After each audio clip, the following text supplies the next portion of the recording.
તો વકફ બોર્ડ મામલે જગતગુરુ સદાનંદ સરસ્વતી મહારાજનું નિવેદન। નડિયાદથી દ્વારકા જતા દરમિયાન દ્વારકાપીઠના જગતગુરુ સદાનંદ સરસ્વતી મહારાજે વકફ બોર્ડ મામલે કહ્યું, આ તો હજુ પ્રારંભ છે। ભારતના સંવિધાનમાં વકફ બોર્ડ માટે કોઈ જોગવાઈ નથી અને વિશ્વના અન્ય કોઈ પણ દેશમાં આવા બોર્ડ હાજર નથી। તેમણે સવાલ ઉઠાવ્યો કે જો વકફ બોર્ડ માત્ર મુસ્લિમ સમાજ માટે છે તો છેલ્લા 71 વર્ષમાં સમાજના કલ્યાણ માટે શું કાર્ય કર્યું છે? अगर वह मुस्लिम समाज के लिए है संगठन या संस्था या ट्रस्ट या बोर्ड, तो मुस्लिम समाज के उद्धार के लिए वक्फ बोर्ड ने कौन सा कार्य किया है अभी तक 78 साल में। इसलिए ये सब देश के साथ और समाज के साथ राष्ट्र के साथ छलावा है।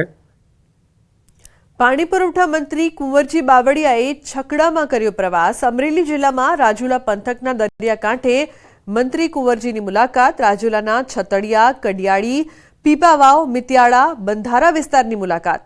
હેડવર્કર પાણીના સંપ અને પાણી મુદ્દે સમીક્ષાઓ કરી।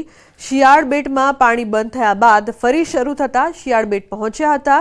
શિયાળ બેટ દરિયાઈ ટાપુ પર હોવાથી બોટ મારફતે પહોંચી ગામમાં છકડું રિક્ષામાં બેસીને કર્યો પ્રવાસ। શિયાળ બેટ ગામમાં માત્ર હેરાફેરી માટે રિક્ષા જ હોવાથી મંત્રી અને અધિકારીઓ છકડું રિક્ષામાં ફર્યા હતા।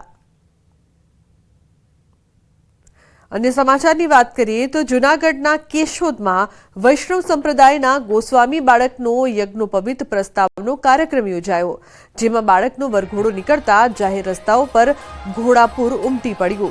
बाळक मुरलीधरजी महोदय उपर वैष्णवोनी ठेर ठेर पुष्पवर्षा करी हती, तो वरघोड़ामां देशना जुदा जुदा राज्योमांथी गोस्वामी बाळको उपस्थित रह्या हता अने वैष्णव समाजना लोको वरघोड़ामां मन मूकीने झूम्या हता। यज्ञोपवीत कार्यक्रमમાં 30,000 કરતા વધુ ભાવિકોએ પ્રસાદ લીધો। જુદા જુદા રાજ્યના કલાકારોએ વાંસળી વાદન, મૃદંગ વાદન, શાસ્ત્રીય ગાયનમાં ભાગ લીધો હતો।